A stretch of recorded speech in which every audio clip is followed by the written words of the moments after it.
Hello प्यारे बच्चों, स्वागत है आप सभी का इरफान सर 79 यूट्यूब चैनल पर। बच्चों, अब आपके विज्ञान का एग्ज़ाम आने वाला है, तो विज्ञान के एग्ज़ाम के लिए मैं आपके लिए मोस्ट इम्पोर्टेंट चैप्टर नंबर 1 की पीडीएफ लेकर के आया हूँ। जिस पीडीएफ के अंदर यहाँ पर जो रासायनिक अभिक्रिया समीकरण है उससे रिलेटेड सभी प्रकार के अभिक्रियाएँ और उनके समीकरण दिए हुए हैं और महत्वपूर्ण सूत्र वगैरह दिए हुए हैं, महत्वपूर्ण अभिक्रिया वगैरह दी हुई है। तो डिस्क्रिप्शन लिंक के अंदर आपको इसकी पीडीएफ दिख जाएगी, उसको पहले डाउनलोड कर लीजिए और देखो एक एक करके मैं आपको थोड़ा इसको समझा भी देता हूँ। देखो, अगर आपने ये पीडीएफ जो है अगर डाउनलोड कर लिए तो अगर आप पीडीएफ को देखिए, सबसे पहले ऊपर लिखा हुआ है हिट एंड ट्रायल विधि। रासायनिक समीकरण को संतुलित करने की विधि को हिट एंड ट्रायल विधि कहते हैं। फिर लिखा हुआ है संयोजन अभिक्रिया, ऐसी अभिक्रिया जिसमें दो या दो से अधिक अभिकारक मिलकर एकल उत्पाद का निर्माण करते हैं उसे संयोजन अभिक्रिया कहते हैं। और यहाँ लिखा हुआ है कैल्शियम ऑक्साइड प्लस H2O अभिक्रिया का निशान कैल्शियम हाइड्रोक्साइड प्लस उष्मा उत्सर्जित दिखा रहा है इसके अंदर। तो यहाँ पे देखो दो उत्पाद मिलकर एक उत्पाद का निर्माण कर रहे हैं तो उसे क्या बोलेंगे, संयोजन अभिक्रिया कहेंगे। साथ ही साथ इसमें दिया हुआ है कि उष्मा सेपी अभिक्रिया। तो उष्मा सेपी अभिक्रिया किसे कहते हैं, जिन अभिक्रियाओं में उत्पाद के निर्माण के साथ साथ उष्मा का भी उत्पन्न होता है उसे क्या बोलते हैं, उष्मा सेपी अभिक्रिया कहते हैं।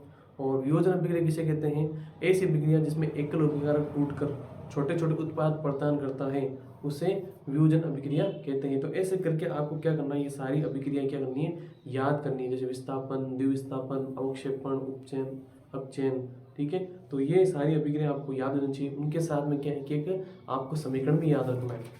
साथ ही साथ संक्षारण लिखा हुआ है, तो संक्षारण जब कोई धातु अपने आसपास की अम्लता, आर्द्रता के, इसी के साथ में रासायनिक नाम, सामान्य सूत्र और सूत्र दिए हुए, कोई भी अगर मान लो कोई यौगिक है उसका सूत्र क्या है, रासायनिक नाम क्या है, वो भी आपको बेटा ध्यान रखना है। साथ ही साथ महत्वपूर्ण परिवर्तन यानी जो चेंजेस होते हैं उसे ध्यान रखना है।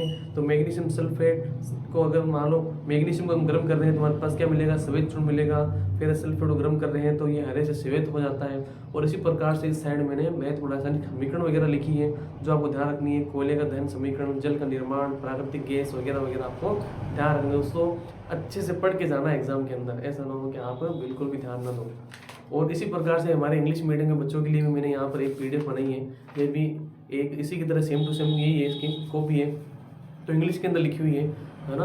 तो hit and trial method, combination reaction, exothermic reaction वगैरह आपको सारी इसके अंदर पढ़ के जानी है कि कोरोजन वगैरह क्या होता है, रेंसिडिटी क्या होती है, फॉर्मूला वगैरह क्या होता है। तो ये आपके लिए रिपीट रिवीजन है ना, ताकि आप और अच्छी तरह रिवीजन कर सको। क्या पता कोई और छोटी चीज़ छूट गई हो आपसे, है ना। बड़े बड़े सारे प्रश्न याद कर लिए और छोटे छोटे क्वेश्चन आपसे छूट गए, तो ऐसा ना हो कि बड़े बड़े प्रश्न याद कर लिए, छोटे आपने पढ़े नहीं हो। तो एक बार इसका रिपीट रिवीजन करके जरूर जाना, ये आपको बहुत ही फायदा दिलाएगी। इसकी वीडियो आपको डिस्क्रिप्शन लिंक के अंदर मिल जाएगा।